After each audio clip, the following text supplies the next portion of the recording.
ಎಲ್ರಿಗೂ ನಮಸ್ಕಾರ. ನಿಮ್ಮ ಶಿವನ ಕನ್ನಡ ಲಾಗ್ಸ್ಗೆ ಸ್ವಾಗತ. ಇವತ್ತಿನ ವಿಡಿಯೋದಲ್ಲಿ ವಿಶೇಷವಾಗಿ ಶ್ರಾವಣ ಮಾಸದಲ್ಲಿ ಹಚ್ಚುವಂಥ ಉಪ್ಪಿನ ದೀಪದ ಬಗ್ಗೆ ನಾನು ನಿಮಗೆ ತಿಳಿಸ್ಕೊಡ್ತಾ ಇದ್ದೀನಿ. ಈ ಒಂದು ಉಪ್ಪಿನ ದೀಪವನ್ನು ನೀವು ಶುಕ್ರವಾರನೇ ಹಚ್ಚಬೇಕಾಗತ್ತೆ. ಉಪ್ಪಿನ ದೀಪ ಹಚ್ಚಲಿಕ್ಕೆ ಹೂವು ಹಾಗೆ ದೀಪಗಳು ಮತ್ತು ಎಲ್ಲವನ್ನು ರೆಡಿ ಮಾಡ್ಕೊಂಡಿದ್ದೀನಿ. ಈ ಉಪ್ಪಿನ ದೀಪವನ್ನು ನಾವು ಆದಷ್ಟು ಬ್ರಾಹ್ಮಿ ಮುಹೂರ್ತದಲ್ಲಿ ಹಚ್ಚಬೇಕಾಗತ್ತೆ. ಅಂದರೆ ಬೆಳಿಗ್ಗೆ 4 ಗಂಟೆಯಿಂದ 6 ಗಂಟೆ ಒಳಗೆ ನಿಮಗೆ ಎಷ್ಟೊತ್ತಿಗೆ ಬೇಕಾದರೂ ಹಚ್ಬೋದು. ನೋಡಿ, ನಾನು ಬೆಳಿಗ್ಗೆ ಈಗ 4 ಗಂಟೆಗೆ ಎದ್ದು ಮನೆಯೆಲ್ಲ ಕಸ ಹೊಡೆದು ನೆಲ ಒರೆಸಿ ದೇವ್ರ ರೂಮೆಲ್ಲ ಕ್ಲೀನ್ ಮಾಡಿ ಎಲ್ಲ ರಂಗೋಲಿ ಎಲ್ಲ ಹಾಕಿ ಸ್ವಚ್ಛವಾಗಿ ರೆಡಿ ಮಾಡ್ಕೊಂಡಿದ್ದೀನಿ. ಇವಾಗ ಇಲ್ಲಿ ಲಕ್ಷ್ಮೀ ದೇವಿ ಫೋಟೋ ಇದೆಯಲ್ಲ, ಈ ಫೋಟೋದ ಮುಂದೆ ನಾವು ಉಪ್ಪಿನ ದೀಪ ಹಚ್ಚಬೇಕಾಗತ್ತೆ. ಲಕ್ಷ್ಮೀ ದೇವಿಯ ಫೋಟೋ ಮುಂದೆ ಕ್ಲೀನಾಗಿ ಒರೆಸ್ಕೊಂಡು ನಾವು ಅಷ್ಟದಳ ರಂಗೋಲಿಯನ್ನು ಹಾಕ್ಕೋಬೇಕಾಗುತ್ತೆ. ಅಷ್ಟದಳ ರಂಗೋಲಿ ಅಂತೂ ಎಲ್ಲರಿಗೂ ಗೊತ್ತಿದೆ, ಗೊತ್ತಿಲ್ಲ ಅಂದರೆ ಒಂದ್ಸಲ ನೋಡ್ಕೊಳ್ಳಿ. ಹಾಗೆ ವಿಡಿಯೋ ಎಲ್ಲೂ ಸ್ಕಿಪ್ ಮಾಡಬೇಡಿ, ಕೊನೆಯ ತನಕ ವಿಡಿಯೋ ನೋಡಿ, ಸಂಪೂರ್ಣವಾಗಿ ನಿಮಗೆ ಇದರ ಅರ್ಥವಾಗುತ್ತೆ. ಉಪ್ಪಿನ ದೀಪ ಹಚ್ಚೋದ್ರ ಪ್ರಮುಖ ಪ್ರಯೋಜನ ಏನು ಎಂಬುದು ನಿಮಗೆ ಗೊತ್ತಾಗುತ್ತೆ.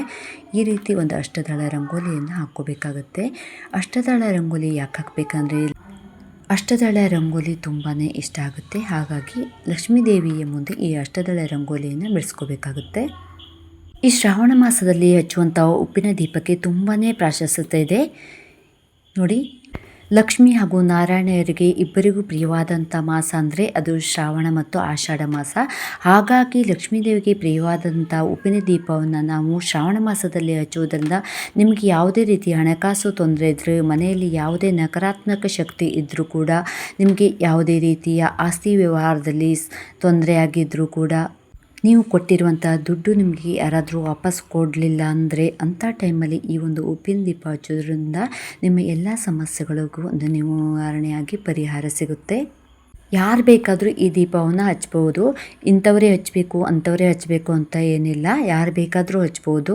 ನೀವು ಒಂದು ವೇಳೆ ಬೆಳಿಗ್ಗೆ ಬ್ರಾಹ್ಮಿ ಮುಹೂರ್ತದಲ್ಲಿ ಹಚ್ಚಲಿಕ್ಕಾಗಲಿಲ್ಲ ಅಂದರೆ ಸಂಜೆ ಗೋಧೂಳಿ ಮುಹೂರ್ತದಲ್ಲಿ ಕೂಡ ಹಚ್ಕೋಬೋದು. ಈ ರೀತಿ ಅಷ್ಟದಳ ರಂಗೋಲಿ ಮೇಲೆ ನಾವು ಅರಿಶಿನ ಕುಂಕುಮವನ್ನು ಹಾಕಬೇಕಾಗುತ್ತೆ.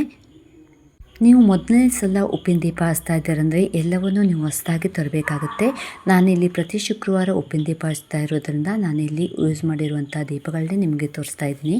ನೋಡಿ, ಈ ರೀತಿ ಒಂದು ಮಣ್ಣಿನ ಬಟ್ಲನ್ನು ತಗೋಬೇಕು. ಮಣ್ಣಿನ ಬಟ್ಲು ಇಲ್ಲ ಅಂದರೆ ನೀವು ಪಿಂಗಾಣಿ ಪಾತ್ರೆ ಆಗಿರ್ಬೋದು ಅಥವಾ ಗಾಜಿನ ಪ್ಲೇಟ್ ಆದರೂ ಆಗುತ್ತೆ, ಆದರೆ ಮಣ್ಣಿನ ಪ್ಲೇಟಿಗೆ ತುಂಬ ಶ್ರೇಷ್ಠತೆ ಇದೆ. ಈ ಒಂದು ಮಣ್ಣಿನ ತಟ್ಟೆಗೆ ನೀವು ಒಂದು ಅರಿಶಿನವನ್ನು ಹಚ್ಕೋಬೇಕಾಗುತ್ತೆ. ಅರಿಶಿನವನ್ನು ನೀವು ಹಾಲಲ್ಲಿ ಮಿಕ್ಸ್ ಮಾಡಿ ಕೂಡ ಹಚ್ಕೋಬೋದು, ಇಲ್ಲಾಂದರೆ ನೀರಲ್ಲಿ ಕೂಡ ಮಿಕ್ಸ್ ಮಾಡಿ ಹಚ್ಕೋಬೋದು. ನೀವು ಎರಡೂ ಸೈಡು ಈ ರೀತಿ ಅರಿಶಿನವನ್ನು ನೀಟಾಗಿ ಹಚ್ಕೋಬೇಕಾಗುತ್ತೆ. ಮೊದಲನೇ ಸಲ ನೀವು ದೀಪವನ್ನು ಹಚ್ಕೋಬೇಕಾಗುತ್ತೆ ಅಂದರೆ ಹೊಸ ದೀಪವನ್ನು ಹಚ್ಕೋಬೇಕು. ಹೊಸ ಪ್ಲೇಟನ್ನು ಕೂಡ ಹೊಸದಾಗಿ ತರಬೇಕು. ನೀವು ಈಗಾಗಲೇ ಹಚ್ತಾ ಇದ್ದೀರಂದರೆ ಅದೇ ದೀಪವನ್ನು ಬಳಸ್ಕೋಬೋದು.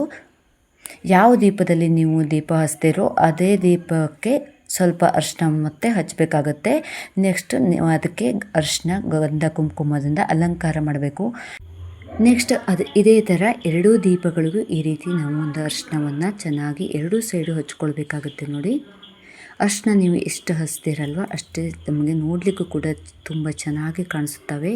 ನೀವು ಈ ಉಪ್ಪಿನ ದೀಪವನ್ನು ಹಚ್ಚಲಿಕ್ಕೆ ಇಂಥದ್ದೇ ಆಗಬೇಕು ಅಂತ ಇಲ್ಲ. ನೀವು ಯಾವುದಾದ್ರೂ ಒಂದು ಮನಸ್ಸಲ್ಲಿ ನೀವು ಸಂಕಲ್ಪ ಮಾಡಿಕೊಂಡು ಹಚ್ತಾ ಬಂದರೆ ಇಷ್ಟು ವಾರ, 3 ವಾರ ಅಥವಾ 5 ವಾರ ಅಥವಾ 7 ವಾರ ಅಥವಾ 9 ವಾರ ಈ ರೀತಿಯಾಗಿ ನೀವು ಸಂಕಲ್ಪ ಮಾಡಿಕೊಂಡು ನೀವು ಏನು ಬೇಡ್ಕೊಂಡಿರ್ತೀರಲ್ಲ ಆ ರೀತಿ ನೀವು ಇಷ್ಟು ವಾರ ಮಾಡ್ಕೊಳ್ತೀನಿ ಅಂತ ಹೇಳಿ ಸಂಕಲ್ಪ ಮಾಡಿಕೊಂಡು ಮಾಡ್ತಾ ಬಂದರೆ ಆ ರೀತಿ ನಿಮ್ಮ ಎಲ್ಲ ಕೆಲಸಗಳು ನೆರವೇರುತ್ತೆ. ಇದು ನನಗೆ ಆಗಿರುವಂಥ ಅನುಭವ ಅಂತ ಹೇಳ್ಬೋದು. ಈ ಉಪ್ಪಿನ ದೀಪ ಹಚ್ಚುವಾಗ ನೀವು ತುಂಬಾ ಶುಚಿಯಾಗಿರಬೇಕು. ಬೆಳಿಗ್ಗೆ ಎದ್ದು ಬೇಗನೆ ಸ್ನಾನ ಮಾಡಿ, ಅಂದರೆ ಹೇಳಿದೆಲ್ಲ 4 ಗಂಟೆಯಿಂದ 6 ಗಂಟೆ ಒಳಗೆ ನೀವು ದೀಪವನ್ನು ಹಚ್ಚಬೇಕು. 6 ಗಂಟೆ ಮೇಲೆ ಹಚ್ಚಿದರೆ ಅಷ್ಟೊಂದು ಅದು ಶ್ರೇಷ್ಠ ಅಲ್ಲ. ಈ ಉಪ್ಪಿನ ದೀಪ ಹಚ್ಚಲಿಕ್ಕೆ ಈ ಬಿಳಿ ಕಲ್ಲುಪ್ಪು ಇರುತ್ತಲ್ಲ, ಕಲ್ಲುಪ್ಪಿನ ಪ್ಯಾಕೆಟನ್ನು ತಂದಿಟ್ಕೊಳ್ಳಿ. ನೀವು ಫಸ್ಟ್ ಟೈಮ್ ಹಚ್ತಾ ಇದ್ದೀರಂದರೆ ಹೊಸ ಪ್ಯಾಕೆಟೇ ತಂದು ಯೂಸ್ ಮಾಡಬೇಕಾಗತ್ತೆ. ನೀವು ಅಡುಗೆಗೆ ಯೂಸ್ ಮಾಡುವಂಥ ಉಪ್ಪನ್ನು ಯಾವುದೇ ಕಾರಣಕ್ಕೂ ಯೂಸ್ ಮಾಡಬೇಡಿ. ಪ್ರತಿ ಶುಕ್ರವಾರ ನೀವು ಉಪ್ಪಿನ ದೀಪ ಹಚ್ತಾ ಇದ್ದಾರೆ ಅಂದರೆ ಈ ಉಪ್ಪಿನ ಪ್ಯಾಕೆಟನ್ನು ನೀವು ದೇವ್ರ ಮನೆಯಲ್ಲೇ ಇಟ್ಕೋಬೇಕಾಗುತ್ತೆ. ಯಾಕಂದರೆ ಪ್ರತಿ ಶುಕ್ರವಾರ ಹಚ್ಚಲಿಕ್ಕೆ ನಿಮ್ಗೆ ಅನುಕೂಲ ಆಗುತ್ತೆ. ನೋಡಿ, ನೆಕ್ಸ್ಟು ಅಷ್ಟದಳ ರಂಗೋಲಿ ಹಾಕಿದ್ನಲ್ಲ ಅದರ ಮೇಲೆ ನಾವು ಈ ಒಂದು ಮಣ್ಣಿನ ತಟ್ಟೆಯನ್ನು ಇಟ್ಕೋಬೇಕಾಗುತ್ತೆ.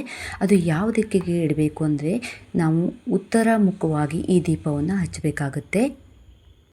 ನಮ್ಮ ಮನೆಯಲ್ಲಿ ದೇವ್ರ ಮನೆ ಬಾಗಿಲು ಪೂರ್ವಕ್ಕೆ ಇರೋದ್ರಿಂದ ನಾನಿಲ್ಲಿ ಈ ದೀಪವನ್ನು ಉತ್ತರಕ್ಕೆ ಮುಖ ಮಾಡಿ ಹಚ್ತಾ ಇದ್ದೀನಿ ನೋಡಿ.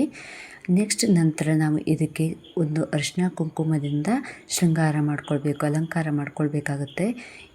ನೆಕ್ಸ್ಟು ಅದು ಉಪ್ಪಿನ ಮೇಲೆ ಒಂದು ದೀಪ ಇಡಬೇಕು. ಉಪ್ಪಿನ ದೀಪ ಒಂದು ಇಟ್ಟಾದಮೇಲೆ ಇನ್ನೊಂದು ದೀಪ ಇಡಬೇಕು. ಯಾವುದೇ ಕಾರಣಕ್ಕೂ ನೀವು ಒಂಟಿ ದೀಪವನ್ನು ಹಚ್ಚಬಾರ್ದು, ಜೋಡಿ ದೀಪವನ್ನೇ ಹಚ್ಚಬೇಕಾಗುತ್ತೆ. ಈ ಒಂದು ಉಪ್ಪಿನ ದೀಪ ಹಚ್ಚುವಾಗ, ದೀಪಾರಾಧನೆ ಮಾಡುವ ಟೈಮಲ್ಲಿ ಮೊದಲನೇ ದೀಪಕ್ಕೆ ಅರಿಶಿನ ಕುಂಕುಮ ಹಾಕಿ ಅಲಂಕಾರ ಮಾಡಿಕೊಂಡ ಆದಮೇಲೆ ಎರಡನೇ ದೀಪವನ್ನು ಅದರ ಮೇಲೆ ಇಡಬೇಕಾಗುತ್ತೆ. ಅದಕ್ಕೂ ಕೂಡ ಅರಿಶಿನ ಕುಂಕುಮವನ್ನು ಹಾಕಿ ಅಲಂಕಾರ ಮಾಡಬೇಕು. ಈ ಉಪ್ಪಿನ ದೀಪ ಹಚ್ಚುವಾಗ ನಿಮಗೆ ನಂಬಿಕೆ, ಶ್ರದ್ಧೆ, ಭಕ್ತಿ ಮೇನಾಗಿ ಇರಬೇಕಾಗುತ್ತೆ. ನೀವು ಮಾಡುವಂಥ ಕೆಲಸದಲ್ಲಿ ಯಾವುದೇ ರೀತಿಯ ತೊಂದರೆ ತೊಡಕು ಆಗದೇ ಇರಲಿ ಅಂತ ಲಕ್ಷ್ಮೀ ದೇವಿಯಲ್ಲಿ ಪ್ರಾರ್ಥನೆ ಮಾಡಿಕೊಂಡು ಈ ದೀಪವನ್ನು ನೀವು ಹಚ್ಚಬೇಕಾಗುತ್ತೆ. ಮನೆಯಲ್ಲಿ ಯಾವುದೇ ರೀತಿಯ ಆರ್ಥಿಕ ಸಮಸ್ಯೆ ಇದ್ದರೂ ಅದನ್ನೆಲ್ಲ ಹೋಗಲಾಡಿಸು. ಆಮೇಲೆ ಯಾವುದೇ ರೀತಿಯ ಕುಟುಂಬದಲ್ಲಿ ಕಲಹ, ಮನಸ್ತಾಪ ಇದ್ದರೂ ಅದನ್ನೆಲ್ಲ ಹೋಗಲಾಡಿಸ್ಲಿಕ್ಕೆ, ಆಮೇಲೆ ನೆರೆಹೊರೆಯುವುದರಿಂದ ನಿಮಗೇನಾದ್ರು ತೊಂದರೆ ಆಗ್ತಾಯಿದ್ರೆ ಅದನ್ನೆಲ್ಲ ಹೋಗಲಾಡಿಸ್ಲಿಕ್ಕೆ, ದಾಯಾದಿಗಳಲ್ಲಿ ಕಲಹ ಆಗ್ತಾಯಿದ್ರೆ, ಆಸ್ತಿ ವಿಷಯಕ್ಕೆ ಏನಾದರೂ ಜಮೀನಿನ ವಿಷಯಕ್ಕೆ ಏನಾದರೂ ಕಲಹ ಆಗ್ತಾಯಿದ್ರೆ ಅದನ್ನೆಲ್ಲವನ್ನು ನೀವು ಸಂಕಲ್ಪ ಮಾಡಿಕೊಂಡು ಬೇಡ್ಕೊಂಡ್ರೆ ಇದರಿಂದ ನಿಮ್ಮ ಪರಿಹಾರ ಸಿಗುತ್ತೆ ನೋಡಿ. ಇದಕ್ಕೆ ನಾವು 2 ಎಳೆ ಬತ್ತಿಯನ್ನು ಹಾಕ್ಕೋಬೇಕಾಗುತ್ತೆ. ಯಾವುದೇ ಕಾರಣಕ್ಕೆ 1 ಎಳೆ ಬತ್ತಿಯನ್ನು ಹಾಕಬಾರ್ದು, 2 ಎಳೆ ಬತ್ತಿಯನ್ನು ಹಾಕಬೇಕು ಈ ಉಪ್ಪಿನ ದೀಪ ಹಚ್ಚುವಾಗ. ಹಾಗೆ ನಾವು ದೀಪಕ್ಕೆ ಹೇಗೆ ಅಲಂಕಾರ ಮಾಡ್ಕೊಂಡಿದ್ದೀವಲ್ಲ ಹಾಗೆ ಲಕ್ಷ್ಮೀ ದೇವಿಯ ಫೋಟೋಕ್ಕೂ ನಾವು ಅರಿಶಿನ ಕುಂಕುಮವನ್ನು ಹಾಕಿ ಹೂವುಗಳಿಂದ ಶೃಂಗಾರ ಮಾಡಬೇಕು. ಲಕ್ಷ್ಮೀ ದೇವಿಗೆ ಕೆಂಪು ಮತ್ತು ಹಳದಿ ಹೂವುಗಳಂದರೆ ತುಂಬ ಇಷ್ಟವಾದ ಹೂಗಳು. ಹಾಗಾಗಿ ಇಲ್ಲಿ ನಾನು ಸೇವಂತಿಗೆ ಮತ್ತು ಗುಲಾಬಿ ಹೂವುಗಳಿಂದ ಅಲಂಕಾರ ಮಾಡಿದ್ದೀನಿ. ಅದೇ ರೀತಿ ಈ ಉಪ್ಪಿನ ದೀಪಕ್ಕೂ ನಾನು ಹಳದಿ ಮತ್ತು ಕೆಂಪು ಹೂವುಗಳಿಂದ ಅಲಂಕಾರ ಮಾಡ್ತಾ ಇದ್ದೀನಿ. ಇಲ್ಲಿ ಸೇವಂತಿಗೆ ಹೂವು ಮತ್ತು ಗುಲಾಬಿ ಹೂವನ್ನು ನಾನು ತಗೊಂಡಿದ್ದೀನಿ. ನೀವು ಬೇಕಾದರೆ ಗುಲಾಬಿ ಹೂವು, ಸೇವಂತಿಗೆ ಹೂವು ಇಲ್ಲ ಅಂದರೆ ನೀವು ಬೇರೆ ಮಲ್ಲಿಗೆ ಹೂವು ಇದ್ದರೂ ಕೂಡ ಅದನ್ನು ಕೂಡ ಹಾಕ್ಬೋದು, ಪೂಜೆ ಮಾಡ್ಬೋದು ಅದನ್ನು ಹಾಕಿ.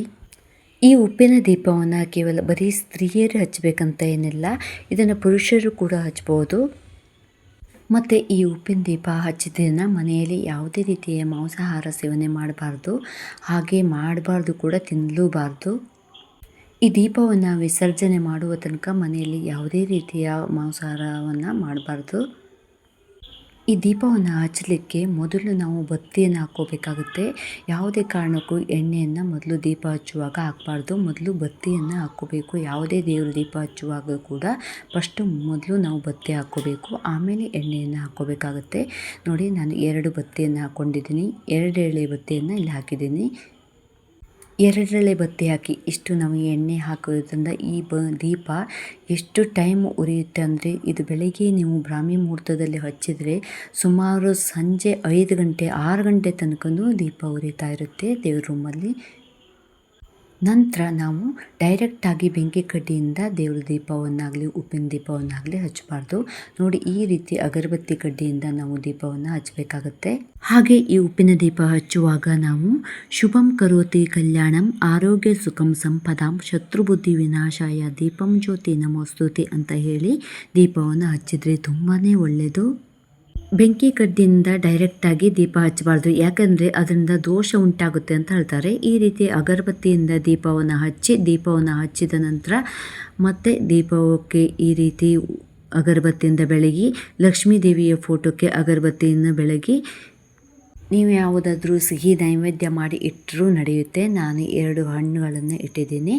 ಅದೇ ರೀತಿ ನೀವು ಇದಕ್ಕೆ ಆರತಿ ಕೂಡ ಮಾಡಬೇಕಾಗುತ್ತೆ. ಈ ಒಂದು ದೀಪಕ್ಕೆ ನೋಡಿ, ಕರ್ಪೂರವನ್ನು ಹಾಕ್ಕೊಂಡು ಈ ರೀತಿ ದೀಪಕ್ಕೆ ಮೊದಲು ಆರತಿ ಮಾಡಿಕೊಂಡು ಆಮೇಲೆ ಲಕ್ಷ್ಮೀ ದೇವಿಯ ಫೋಟೋಕ್ಕೆ ಆರತಿ ಮಾಡಿ ಪೂಜೆ ಮಾಡ್ಕೋಬೇಕಾಗುತ್ತೆ.